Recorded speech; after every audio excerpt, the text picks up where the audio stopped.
नमस्कार. The core infinity या YouTube चॅनलवर आपल्या सर्वांचे स्वागत. मी अमित डहाणे.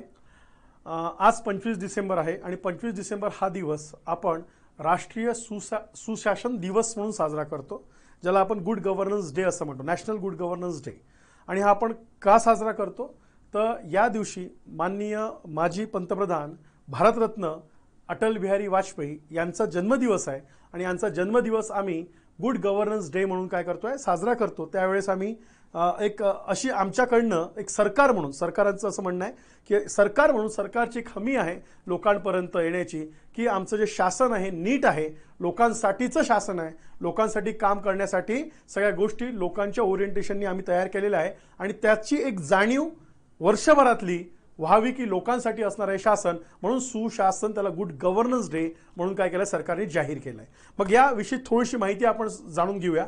आणि आज आपण जी आपलं द कोर इन्फिनिटी हे यूट्यूब चॅनल आहे, याच्यावरची जी सिरीज आहे आपली, एकूण MPSC 2025च्या संदर्भातली तयारी असेल, NCERTची तयारी असेल, ती आजपासून सुरू करतो. आणि आज आपण मुद्दाम म्हणून हा दिवस आज आपल्यासाठी, आपण भविष्यात प्रशासनात जाणार आहे, आपण उद्याचे इन फ्युचर ब्युरोक्रॅट्स आहे, त्या निमित्तानं का होईना आपल्याला गुड गव्हर्नन्स डे आणि गव्हर्नन्स म्हणजे काय समजणं गरजेचं आहे. त्या उद्दिष्टानं आपण आजचं काय करतोय, हे लेक्चर आपण घेतोय. त्याच्यातली थोडक्यात माहिती आपण समजून घेऊया की हा गुड गव्हर्नन्स डे काय आहे, हा कोणाच्या कशा निमित्ताने सरकारने चालू केला आणि यातले आणखीन काही घटक आहे जे परीक्षा दृष्टीने थोडेसे महत्त्वाचे आहे, ते सुद्धा आपण समजून घेऊया. तर मी परत आपल्या सर्वांचे स्वागत करतो आपल्या द कोर इन्फिनिटी यूट्यूब चॅनलवर. लाईक शेअर सबस्क्राईब करायला फक्त मी सांगेल सुरुवातीलाच की लाईक शेअर सबस्क्राईब करा आणि जितके विद्यार्थी अभ्यास करणार आहेत त्यांच्याशी जास्तीत जास्त शेअर करा. थँक्यू. तर बघा, तर गुड गव्हर्नन्स डे माननीय आमचे पंतप्रधान, माजी पंतप्रधान भारतरत्न अटल बिहारी वाजपेयी यांच्या स्मृतीप्रित्यर्थ आम्ही हा काय केला आहे, भारत सरकारने हा जाहीर केलेला आहे. बरोबर, 25 डिसेंबर हा अटल बिहारी वाजपेयींचा काय जन्मदिवस आहे, म्हणून आम्ही याला काय म्हणतात तर राष्ट्रीय सुशासन दिवस असं आम्ही याला घोषित केलेलं आहे. मग या राष्ट्रीय सुशासन दिवस घोषित करण्यासाठी ची पार्श्वभूमी थोडीशी आपण समजून घेऊया.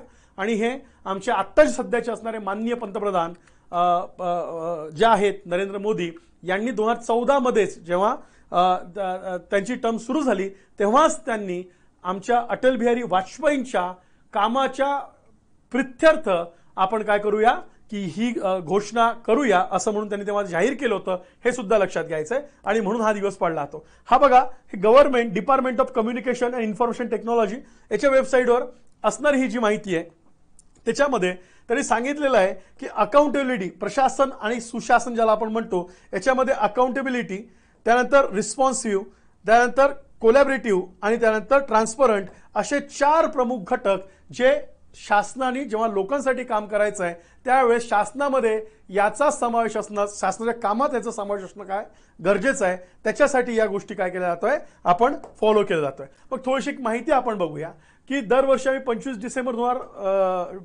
डिसेंबरलाच गुड गव्हर्नन्स डे साजरा का करतो, तर या दिवशी माजी पंतप्रधान भारतरत्न श्री अटल बिहारी वाजपेयी यांची जयंती होते. सरकारमधील उत्तरदायित्वाबाबत, दॅट इज द अकाउंटेबिलिटी, हे महत्वाचं आहे, लक्षात घ्यायचं आहे. त्यानंतर भारतीय जनतेमध्ये जागरूकता वाढून पंतप्रधान वाजपेयींचा सन्मान करण्याच्या उद्देशाने 2014 मध्ये या सुशासन दिनाची काय करण्यात आली, स्थापना करण्यात आली, हे सुद्धा लक्षात घ्या. यात आता माझी जे पंतप्रधान होते आपले अटल बिहारी वाजपेयी, मी म्हणाल त्याची सगळ्यांनाच माहिती असेल, बरोबर आहे. एक पंतप्रधान म्हणून आपल्याला माहिती आहे, एक ते राजकारणी म्हणून आपल्याला माहिती आहे, आणि एक ते उत्तम कवी होते, साहित्यिक होते, म्हणून सुद्धा अटल बिहारी वाजपेयींची काय एक वेगळी ओळख आहे, हे सुद्धा लक्षात घ्या. आता आपण बऱ्याच विद्यार्थ्यांनी आणि ते UPSC MPSC ॲस्पिरंट बघितलंच पाहिजे, स्पर्धा परीक्षा ॲस्पिरंट म्हणून आपण 12th फेल तुम्ही पिक्चर बघितला असेल, तर 12th फेलमध्ये वारंवार कविता म्हटली जाते. ती कविता बरोबर आहे की अटल बिहारी वाजपेयींची आहे, ती कविता आपल्याला माहिती आहे. अशा अटल बिहारी वाजपेयी अनेक कविता आहे ज्या इन्स्पिरेशनल आहे, मोटिवेशनल आहे, हे सुद्धा लक्षात घ्यायचं आहे. तर त्या अटल बिहारी वाजपेयींची जी ओळख आहे प्रमुख, ती म्हणजेच काय, तर आपण ज्याला राजकारणी म्हणतो, पण राजकारणी एवढीच ओळखते ते आमच्या भारताचे माजी पंतप्रधान आहे. आणि ज्यात आम्ही म्हणतोय की काही, आता ही फार मोठं वाक्य असेल, पण ज्याला मी स्टेटसमन म्हणतो, असे काही मोजके स्टेटसमन्स जे वर्णन केलं जातं त्यातलं एक अटल बिहारी वाजपेयी असंही त्यांचं वर्णन करण्यात येतं, हे सुद्धा लक्षात घेऊया. माजी पंतप्रधान अटल बिहारी वाजपेयी यांचा जन्मदिवस 25 डिसेंबर 1924 साली मध्य प्रदेश ग्वाल्हेर येथे झाला. ते 3 वेळा त्यांनी आपल्या देशाचं पंतप्रधान पद हे भूषवलेलं आहे, हे लक्षात घ्यायचं. त्यांनी संयुक्त राष्ट्रसंघामध्ये पहिल्यांदा हिंदीत भाषण करणारे ते पहिल्यांदा नेते होते. हिंदी आपली राष्ट्रीय भाषा, त्याच्यात त्यांनी युनायटेड नेशनची जे ज्याला आम्ही म्हणतो आम सभा, जनरल असेंब्ली, इथे त्यांनी भाषण केलंय, ते हिंदीत केलं होतं. त्यांचं हिंदीवर खूप प्रेम होतं, बरोबर आहे. 27 मार्च 2015ला त्यांना भारतरत्न हा पुरस्कार प्रदान करण्यात आला आणि 16 ऑगस्ट 2018 रोजी अटल बिहारी वाजपेयींचं काय झालं, निधन झालं. मग अटल वाजपेयींना श्रद्धांजली असेल, त्यांनी केलेलं काम असेल, त्यांनी देशाला दिलेली दिशा असेल, त्या निमित्त का होईना तर केंद्र सरकारने, भारत सरकारने 25 डिसेंबर त्यांचा जन्मदिवस हा good governance day, national good governance day, राष्ट्रीय सुशासन दिन म्हणून काय केला, जाहीर केला. आणि तो तेव्हापासून 2014ला अनाऊन्स झाला आणि मग पुढे तो सुशासन दिन म्हणून काय करण्यात आला, फॉलो करण्यात आला. अटल बिहारी वाजपेयी यांनी 3 वेळा भारताचे पंतप्रधान, जे आपण वर पण बघितलं, पहिल्यांदा 1996 पहिला कार्यकाळ 13 दिवसांचा होता फक्त, जे काही असेल सरकार असेल ते अलायन्स सरकार होतं, पाठिंबा करण्यात आलं, सरकार पडलं. मग त्यानंतर मार्च 98 ते एप्रिल 1999 त्या 13 महिने होते हा दुसरा कार्यकाळ. आणि मग पुन्हा 5 वर्षाचा कालावधी त्यांना चांगलं म्हणजे त्यांच्याकडे जनमत होतं, पण तेही अलायन्स सरकार होतं, ज्याला एनडीए वगैरे नाव दिलं आलं होतं. 1999 ते 2004 या कालावधीत त्यांनी हा काय पूर्ण केलेला. 1962 मध्ये संसदेत त्यांचा पहिला प्रवेश राज्यसभेमध्ये झाला होता आणि वाजपेयीजी 7 वेळा लोकसभेत निवडून गेले. ह्या आम्हाला त्यांची राजकीय कारकिर्दी माहीत पाहिजे. आणि 15 मध्ये रिपीट करतो, भारतरत्न हा सर्वोच्च सन्मान त्यांना, पद्मविभूषण सुद्धा त्यांना मिळालेला, हे सुद्धा लक्षात घ्यायचं आहे. वर्ष मी इथे लिहिलेलं नाही, पण तो पण त्यांना देण्यात आला होता. मग आता हा दिवस आहे नक्की सुशासन, गुड गव्हर्नन्स. मग गव्हर्नन्स म्हणजे काय, हा एक शब्द आपल्याला समजला पाहिजे. मग नक्की गव्हर्नन्स त्यातलं गुड काय आहे हे आम्हाला समजणं गरजेचं आहे. मग थोडीशी त्याची माहिती आणि त्या संदर्भात काय असणार आहे ह्या सुद्धा लक्षात घ्यायचं आहे. मग हा गुड गव्हर्नन्स, अटल बिहारी वाजपेयी, परत तेच त्यांनी भारताचं नाव अनेक क्षेत्रात मोठं केलं म्हणून त्यांच्या नावाने काय करायचं आहे, हा दिवस साजरा करायचा आहे, हे सुद्धा लक्षात घ्या. Good governance day. आणि यांनी अटल बिहारी वाजपेयी यांच्या जन्मदिनानिमित्त सुरुवात 2014 साली नरेंद्र मोदी यांनी ही काय केली, घोषणा केली आणि प्रत्येक वर्षी 25 डिसेंबर हा तो दिवस राहील. मग आता हे समोर एक तुम्हाला हे दिसतंय गुड गव्हर्नन्सचे काय दिसतंय, एक आपल्याकडे चार्ट दिसतोय. हा चार्ट काय हे एकदा समजून घेऊया. आपला युनायटेड नेशननी गुड गव्हर्नन्सची जी व्याख्या केलेली आहे, युनायटेड नेशनने जी गुड गव्हर्नन्सची व्याख्या केलेली आहे त्याच्यात त्यांनी गुड गव्हर्नन्सचे 8 पॅरामीटर सांगितले की 8 गोष्टी ज्या शासनाने पाळल्या पाहिजे, लोकांप्रती काम करताना पाळल्या पाहिजे, लोकांसाठी सोयी सुविधा उपलब्ध करताना पाळल्या पाहिजे. त्या पहिल्या आपण युनायटेड नेशन काय म्हणताय त्याच्यावर समजून घेऊया. 8 इंडिकेटर युनायटेड नेशन दिलेले आहे गुड गव्हर्नन्सचे. मग हे कुठले कुठले गुड गव्हर्नन्स म्हणतात युनायटेड नेशनच्या अनुसार.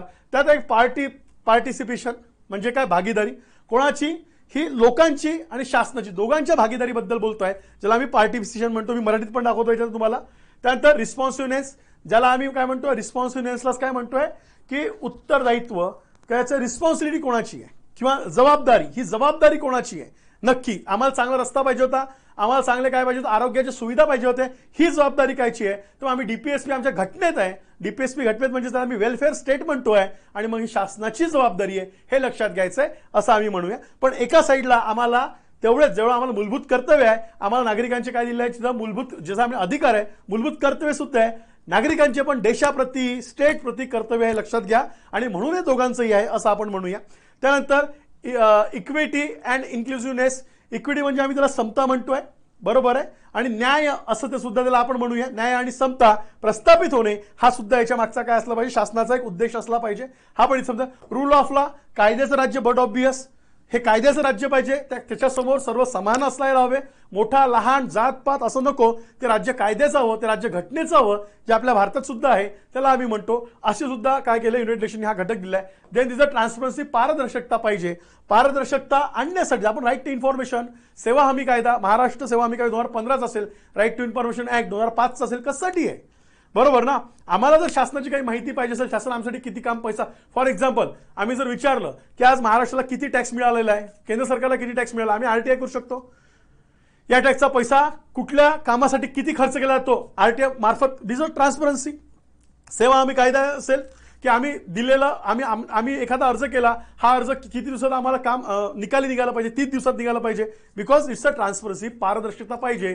कधी निघेल, कधी झालं, कशासाठी झालं, ह्या सगळ्या गोष्टी क्लिअर पाहिजे. पण हे सुद्धा ट्रान्सपरन्सी हे याचा गुड गव्हर्नन्सचा फॅक्टर आहे. त्यानंतर कन्सेन्स ओरिएंटेड म्हणजेच काय, तर सर्वानुमते. लक्षात घ्यायचं आहे. आता एक एक्झाम्पल, मी सिंपल एक्झाम्पल देतो की आपण ऐकलं असेल की केंद्र सरकारने काही कृषी कायदे केले होते, पण ते कृषी कायदे केले, कृषी कायद्याचं बिल केलं, कायदा शेवटी केंद्र सरकारनेच तो कृषी कायदा घेतला, मागे घेतला, कारण की पंजाब, हरियाणा, उत्तर भारतातले शेतकरी हा कृषी कायद्याला विरोध होता, प्रचंड विरोध झाला, खूप दिवस ते काय आंदोलन केलं आणि मग ते आंदोलन केल्यानंतर त्याला विरोध आहे, ज्यांच्यासाठी कायदे करतात त्या शेतकऱ्यांचाच त्यांना विरोध आहे, म्हणजेच याचा सर्वानुमत होत नाही, म्हणून केंद्राने तो कायदा काय घेतला, मागे घेतला. हीच चांगल्या प्रशासनाची काय आहे, एक काय म्हणतो मी, चांगल्या प्रशासनाचं काय म्हणतो, एक साईन आहे, गुड गव्हर्नन्सचं साईन आहे. आणि म्हणून त्याच्यात सर्वानुमत कन्सेन्स हा सगळ्यांचा असणं गरजेचं आहे, हा सुद्धा एक त्याचा भाग आहे. आणि then but obvious there is the accountability. शेवटी त्याच्यात तुम्हाला म्हणावं लागेल, इथं जसं आपण म्हणतोय की इथं तुम्ही रिस्पॉन्सिव्हनेस एका साईडला आपण म्हणतोय, तसंच हु इज द अकाउंटेबल, कोण अकाउंटेबल आहे, आम्हाला चांगल्या आरोग्य सुविधेसाठी अकाउंटेबल कोण आहे, आम्हाला चांगले रस्ते असण्यासाठी अकाउंटेबल कोण आहे, आम्हाला पूर्ण बेसिक एज्युकेशन चांगलं मिळण्यासाठी अकाउंटेबल कोण आहे, ती जबाबदारी अकाउंटेबिलिटी आम्ही फिक्स केली पाहिजे, हे लक्षात घ्यायचं आहे. तर तुम्हाला असे 8 अंग युनायटेड नेशन दिलेले आहे. मी याला जस्ट मराठी ट्रान्सलेट केलेलं आहे. जेव्हा मी सांगितलं म्हटलं भागीदारी, यात प्रशासन असेल, लोक असेल, यांची भागीदारीतनं चांगलं शासन आणि प्रशासन आपण काय करू शकतो, त्यात पारदर्शकता पाहिजे, ट्रान्सपरन्सी पाहिजेच, उत्तरदायित्व पाहिजे, की नक्की तुम्हाला फिक्स करावं लागेल याला उत्तरदायित्व कोण आहे, या गोष्टी इम्प्लिमेंट झाल्या नाही तर त्यानंतर जबाबदार कोण आहे, लक्षात घ्या, कमी जास्त उत्तरदायित्व पण पाहिजे, जबाबदारी पण पाहिजे, दोन्ही पाहिजे, accountability and रिस्पॉन्सिबिलिटीनेस.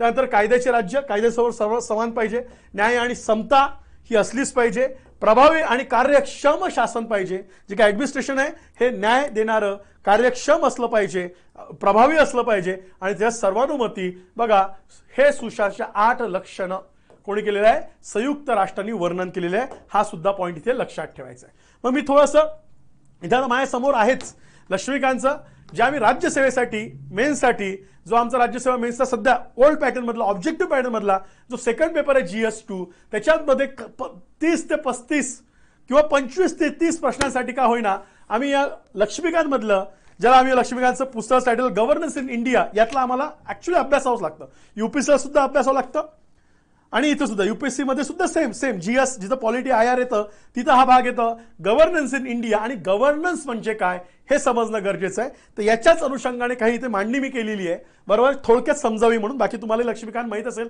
Me Laxmikant Indian polity म्हणत नाहीये, लक्ष्मीकांत सरांचे गव्हर्नन्स इंडिया हे पुस्तक म्हणतोय, जे राज्यसेवेला आपल्याला रेफर करावं लागतं मेन्सला जाताना.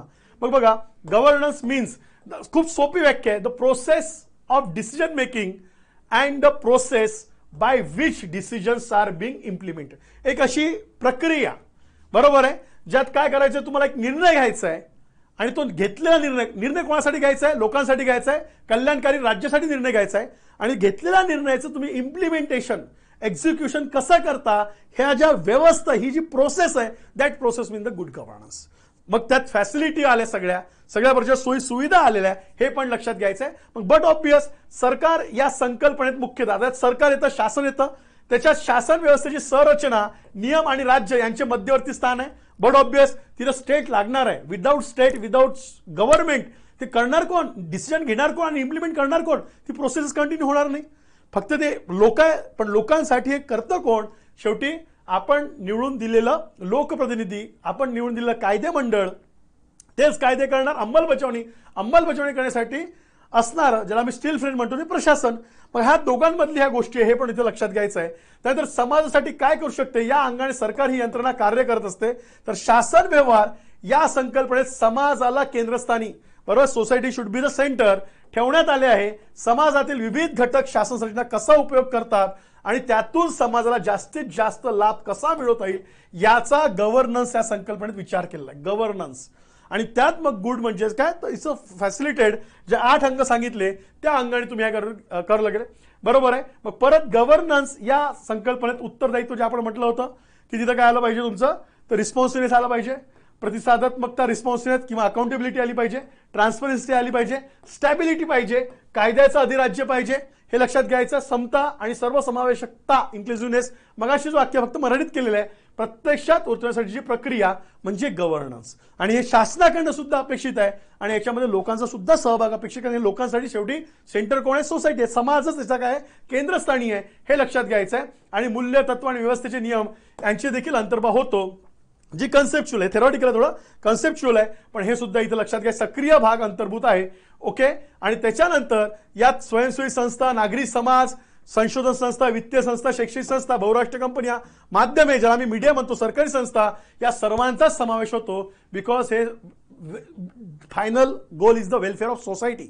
आणि या वेलफेअरच्या सेंट्रल सोसायटी म्हणजे समाज आहे, समाजाचं हित, समाजाचं कल्याण हेच असणार आहे. त्याच्यासाठी process that is a good governance. आणि अगेन बघा त्याच्यानंतर गुड गव्हर्नन्स इंडेक्स 2019 पासून ही प्रक्रिया आणलेली आहे. गुड गव्हर्नन्स इंडेक्स सुरू झालेला आहे. त्यामध्ये राज्यामधल्या जिल्ह्यांचा एकूण गुड गव्हर्नन्स इंडेक्स, सुशासन असणारा निर्देशांक आम्ही जाहीर केला आहे की कुठल्या राज्यात ही व्यवस्था सगळ्यात चांगली आहे, कुठल्या राज्यात ही प्रक्रिया चांगली आहे. त्या अनुषंगाने सुद्धा गव्हर्नमेंटने इनिशिएटिव्ह घेतलाय. त्याच्याबद्दलची थोडी माहिती आपण बघूया की good governance index a comprehensive and implementable framework to assess the state of the governance in all the states and union territory which enables ranking of the states, district and present a comparative picture.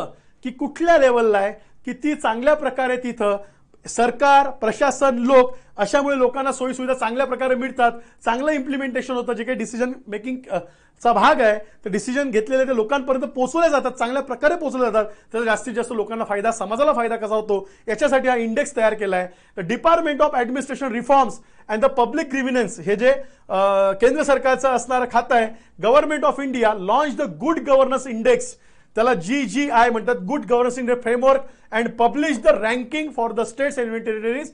हे पहिल्यांदा 2019 मध्ये launch करून काय केलंय आपण, याचे ranking केलेले आहे, क्रमांक दिलेले आहे राज्यांचे, युनियन टेरिटरीचे. आणि on the occasion of good governance day that is कुठे 25 डिसेंबर 2019ला.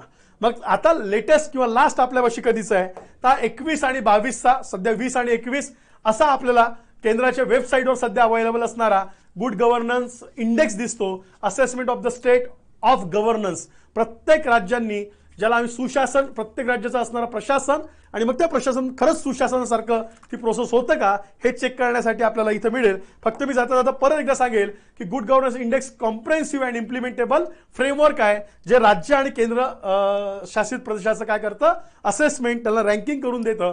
मग याच्यामध्ये आता सध्या 10 sectors were identified for the good governance index 2020 ते 21 अँड इट कॉम्प्रोमाइज 58 इंडिकेटर्स. सगळे एकूण सेक्टर किती घेतले, याच्यात 10 सेक्टरचा समावेश करण्यात आला. आणि प्रत्येक सेक्टर वाईज ते पण मी दाखवतो तुम्हाला की प्रत्येक याच्यात असणाऱ्या 10 सेक्टरमध्ये इंडिकेटर्स, म्हणजे नक्की शिक्षण जर हे आपण सेक्टर घेतलं, एज्युकेशन सेक्टर, तिथे कुठले कुठले इंडिकेटर, तो इंडेक्स कमी आहे की जास्त आहे त्या राज्याचा, हे ठरवण्यासाठी घेतलेले आहे. ते पण इथे तुम्हाला लक्षात येईल. मग याच्यात गुड गव्हर्नन्स इंडेक्समध्ये बघा असे एकूण 10 याच्यात केलं. ऍग्रिकल्चर अँड अलाइड असेल म्हणजे कृषी आणि तत्सम क्षेत्र असेल, कॉमर्स अँड इंडस्ट्री असेल, आम्ही व्यापार आणि उद्योग त्याला म्हटलंय, ह्युमन रिसोर्स डेव्हलपमेंट असेल, मानवी संसाधन विकास असेल, किंवा पब्लिक हेल्थ, सार्वजनिक आरोग्य असेल, पब्लिक इन्फ्रास्ट्रक्चर युटिलिटी, सार्वजनिक पायाभूत सुविधा असेल, इकॉनॉमिक गव्हर्नन्स त्याला आम्ही आर्थिक सुशासन म्हणतो, सोशल वेलफेअर सामाजिक कल्याण असेल, त्यानंतर ज्युडिशियल अँड पब्लिक सेफ्टी न्याय आणि लोक सुरक्षता असं असेल, किंवा पर्यावरण असेल, किंवा सिटीजन सेंट्रिक गव्हर्नन्स किंवा लोक केंद्रित असणारं शासन सुशासन, असे यांनी काय केलं 10 सेक्टर तयार केले. मग आपण फक्त हेड्स बघू. मी याची PDF तुम्हाला देणार आहे. मी का फास्ट जातोय, मला फास्टच जायचं आहे. हे आपल्याला करून ठेवावं लागेल. अभ्यासाला माहित नाही आत्ता, पण राज्यसेवेच्या दृष्टीने उपयोगाचं आहे, कारण की राज्यसेवेला भागच तुम्हाला राज्यसेवेच्या सेकंड पेपरला GSच्या. बाकी डिटेल वगैरे जेव्हा मॅडम त्याच्यातलं बोलतील पॉलिटिक्सचं तेव्हा ते समजून सांगतील डिटेल. मी डिटेलमध्ये जातो. फक्त आज गुड गव्हर्नन्स डे आहे, त्या निमित्ताने आपण जस्ट एक असा आढावा अभ्यासाशी कनेक्ट करतोय, टच करतोय, हे पण इथे लक्षात घ्यायचं आहे. मग याच्यात हा असणारा सेक्टर ऍग्रिकल्चर अँड अलाइड जे 10 सेक्टर आहे, इथे असे ते 10 सेक्टर आहे. आणि 2019ला जे इंडिकेटर होते त्याला वाढवले. त्यावेळेस ऍग्रिकल्चरमध्ये 6 इंडिकेटर होते, आता 8 इंडिकेटर झाले. कॉमर्समध्ये तेव्हा 3 होते, आता 5 झाले. मग इंडिकेटर्स काय, याची मी PDF तुम्हाला देतो, फार सोपं आहे. हे वेबसाईटवर आहे गव्हर्नमेंटच्या, तिथनंच मी घेतलेलं आहे. त्या ऍग्रिकल्चरमध्ये बघा growth of agriculture and allied sector, त्याची वाढ किती आहे, कृषी आणि तत्सम याची. ग्रोथ ऑफ फूड ग्रेन्स, तुमचं एकूण अन्नधान्य उत्पादन किती आहे. ग्रोथ ऑफ द हॉर्टिकल्चरचं एकूण आहे. मिल्क प्रोडक्शन किती आहे, meat production, mass production. Growth of the eggs and ज्याला आम्ही म्हणतो पोल्ट्री. क्रॉप इन्शुरन्स आहे का, जो आपण सगळ्यांनी काढला असतो कंपल्सरी. ऍग्री, त्याला Mendis and enrolled in the E market, सध्याचा ई मार्केटचा किती उपयोग होतोय या सगळ्यांसाठी. हे असे दिले आहेत, त्यातनं तो इंडेक्स तयार होणार. असं प्रत्येक सेक्टर. कॉमर्स अँड इंडस्ट्रीचं दिलेलं आहे. Same about the human resource and डेव्हलपमेंटचं दिलेलं आहे. क्वालिटी ऑफ एज्युकेशन, बरोबर आहे, जेंडर पॅरिटी, एनरोलमेंट रेशो त्याच्यात दिलेलं आहे. अशा स्कूलिंगचे डे, स्किल ट्रेनिंग किती आहे, प्लेसमेंट कसं आहे, पब्लिक हेल्थ दिलं आहे, अवेलेबिलिटी ऑफ द डॉक्टर्स, नंतर मॅटर्नल मॉर्टॅलिटी रेट किती आहे, MMR किती आहे, असे प्रत्येक याच्यात दिलेले आहे. हे मी PDF तुम्हाला देतो. ही PDF आपण वाचूया, तुम्ही वाचली पाहिजे. आणि या 10 सेक्टरचा असा उपयोग ज्याला आम्ही म्हणतो इंडेक्स करण्यासाठी गेलो आणि त्या आधारे ग्रुप ए, ग्रुप बी आणि असे त्याचे काय केले, कॅटेगरीज केले. त्यातला ग्रुप ए जो स्टेट्स आहेत, गुजरात 1 नंबरला आहे, आमचा महाराष्ट्र 2 नंबरला, गोवा 3 नंबरला, हे लक्षात घ्यायचं. अकॉर्डिंग टू 2020-21 ज्याला GGI आम्ही म्हणतो गुड गव्हर्नन्स इंडेक्स, त्याच्या आधारे गुजरातचा रँक 1 नंबरला आहे, महाराष्ट्र 2 आणि गोवा 3 आहे.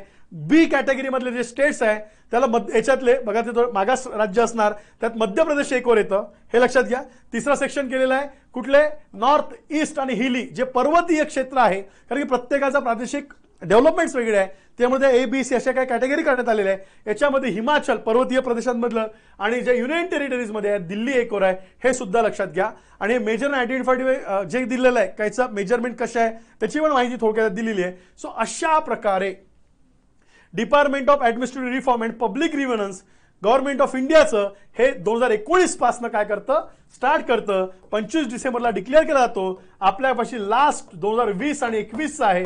कदाचित यावर्षी पण तो काय होईल, जाहीर होईल असं आपण म्हणूया. सो ही माहिती गुड गव्हर्नन्स डेच्या दिवशी या निमित्ताने आपल्याला सांगावी, आपल्यापर्यंत अभ्यासाच्या दृष्टीने, राज्यसेवेच्या अभ्यासाच्या दृष्टीने पोहोचावी. ऑब्जेक्टिव्ह दृष्टीने काय, तो गुड गव्हर्नन्स डे कोणाचे असे स्टेटमेंट देऊ शकतात, कुणाच्या निमित्तानं तयार करतात.